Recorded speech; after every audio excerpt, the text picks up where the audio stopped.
Hello, everyone. Welcome to Nadlan. So today we have a bit of look in the past to see some posts that been actually posted just when the coronavirus started that kind of like compare the current situation with coronavirus as we saw it like a year ago compared to the housing crisis of 2008.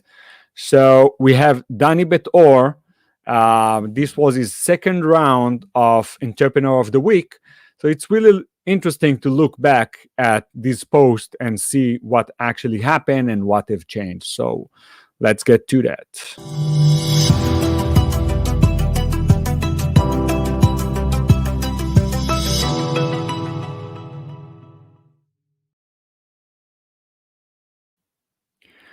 All right. So today we're going to have two different posts. The first one is an introduction one, and the second one is kind of like a comparison of the situation that we saw just about a year ago as do the coronavirus. And it's really interesting to see what actually happened. So, Entrepreneur of the Week, post number one, Dani Beit-Or. Nice to meet you again. A reminder, Dani Beit-Or. This was his second round as Entrepreneur of the Week. Pretty amazingly, just a year ago, I was an Entrepreneur of the Week. Not much has changed in the introductory post from a year ago, except for the age and more deals and accumulation of knowledge. Here is the introductory post from a year ago. All right, so you can actually take a look and see how the initial post looked like. All right, we're going to take a look at it in a second. This week begins in the shadow of the corona plague. There is not a day in the last 10 days that someone has not contacted and asked what I think is going to happen in the US real estate market due to the situation. So I want to remind you guys, a year ago, everyone was panicking and actually thinking that the world going to end, that all of the real estate going to crash, and no one really knew what's going to happen. And statistically, we kind of saw that 2020 saw some kind of people staying on the fence, didn't know what's going to happen. A lot of banks didn't approve mortgages. So the market was kind of like on a pause. And as we know, 2021, the market is on fire. So it's really interesting also to compare it to that 2008 bubble. I know it interests many of you to know about this comparison. So I even opened a Facebook group dedicated entirely to this issue because I too would like to know and tell you I know and present possible theories. We have not yet encountered an even similar situation. So Dani is telling us that basically we've never been in a similar situation, maybe like I don't know. It's a plague of once in a century. So we didn't really gonna know what's gonna happen. So my challenge this week is to innovate for a group that each week has a different expert. As you know, we have a different expert every week, an entrepreneur that is teaching you guys and shares his experience and the vast knowledge he has. The amount of knowledge and experience that comes up in this group is impressive. I will share with you my hesitation. Whether to deal with the issue, how to help investors maximize success, or whether to target the experience in the group this time. Since a significant portion of the uploaded content speaks to beginners or how to get started, perhaps this is time to engage with content that is more relevant to experienced, advanced investors who have already made several deals. So let's start. So have a good week and only health. And in the picture are the momentary things in my life: family, real estate, and passing on the knowledge. All right. So this is Dani Beit-Or. Whoever doesn't know him, all right. This is the post from a week ago. This is in Hebrew. We're going to make the same kind of podcast for you guys from the initial post. It's very interesting. We're going to do it next.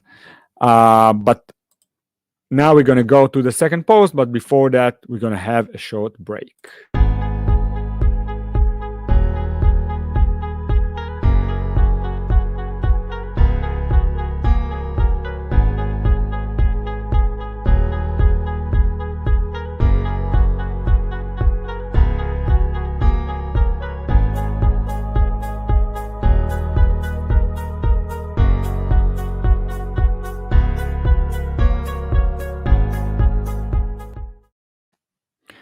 All right, guys. So we've been past the introduction, and now we are jumping into the actual post discussing the 2008 crisis compared to how coronavirus crisis looked just like a year ago. The challenge is not small in such crazy times to talk about investments, strategies, successes, and failures. And maybe this is the time to learn from previous crises. Different backgrounds, but still a crisis.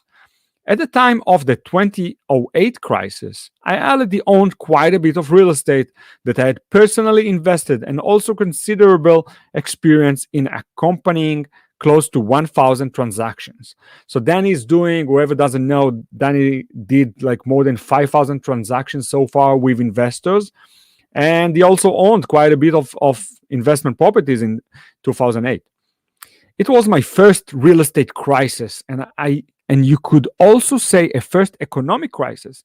In the crisis of 2000, I was still young without economic exposure. The crisis erupted after about 4 to 5 years after my first investment and about 3 years after I started engaging in real estate professionally and fully.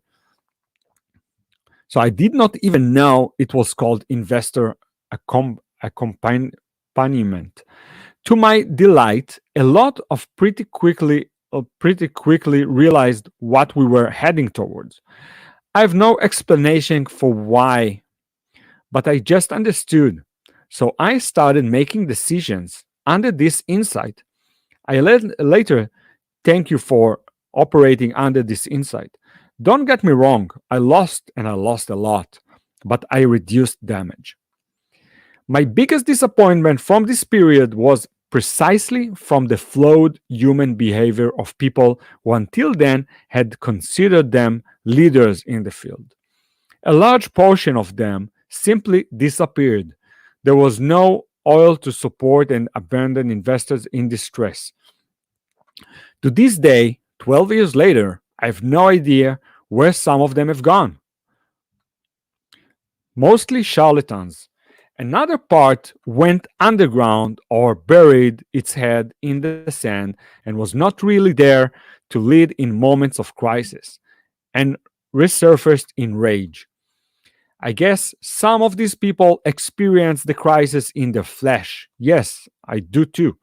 And it probably affected them badly. Already at the beginning of the crisis, I made a decision with myself. I will be there and answer any call or email that comes from my client, even if it means a difficult call, complaints, etc. And there were many. When it comes to crisis, people look for culprits and run away from personal responsibility. We are all adults, and no one has made a decision to invest in real estate under gun threats. So let us not forget that everyone's responsibility is also personal. And yet, I was there to support and address. Such conversations lasted until 2010, and possibly even after. I guess these are many hundreds of such conversations. My wife was already angry at me for answering all of the calls as if it was my personal responsibility, especially when she saw the impact of the calls on me. But my account was simple. Someone is in crisis, and I will try to help him and contribute to him from my knowledge and experience. I too, in this boat, maybe I can also learn something from him, and at least I give him a chance to express anger and frustration. Since then, I've experienced more small and large personal real estate crises, and that is part of the thing of doing. From every crisis, I learned, and I learned lessons and became a better investor and better leader. I would be happy if you would respond not only to real estate, but also to similar crises. Did you go through a crisis? How did you recognize that it was a crisis? How did you cope? Later this week, I plan lessons from the 2008 crisis and how I see them are really being reflected these days. All right, guys. So this was, I remind you guys, this was a year ago. So it's still very interesting to see because many people thinking that we might be in a bubble now. Like the prices of real estate are skyrocketing. Basically, you see every property that goes on the market, there's simply not enough of them, and there are 20, 30 bids in an hour, and a lot of them are above asking price, sometimes 20, 30% above asking price. Some of these prices simply doesn't make sense. And economic wise, you also think these prices are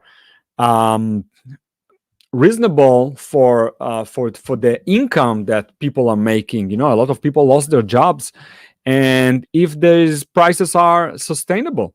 Now there is a lot of rush from people that they are afraid that the interest rate going to go up, so they want to lock 30 years rate and get a property, because they're actually thinking that in a year or two the prices will just go up and interest rate is going to go up. And also a lot of people that are thinking that interest rate going to go up, just refinance, they lower their interest rate, but they're not selling because they also think, all right, I'm going to sell. What am I going to find? Because there are no other properties out there. So there's a lot of reason why we don't see more properties on the market. And the builders are basically, they cannot keep up with the demand and the cost of materials. Lumber went up like 250%. So there's a lot of reason why the real estate prices go up, and no one really knows if this is a bubble or if it's gonna burst. We have the forbearance period, and we should have different areas of the country. We need to remember we have 50 states, so one state is different than the other. And also in one state, for example, in Florida, in Miami, we see a large number of potential foreclosures, but in other locations like Central Florida, we don't see that. So, real estate is really regional. So basically, there's a lot of parameters of knowing what's going to happen.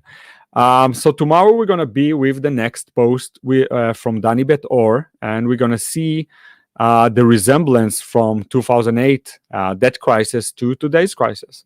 So thank you for being with us, and we're going to see you tomorrow.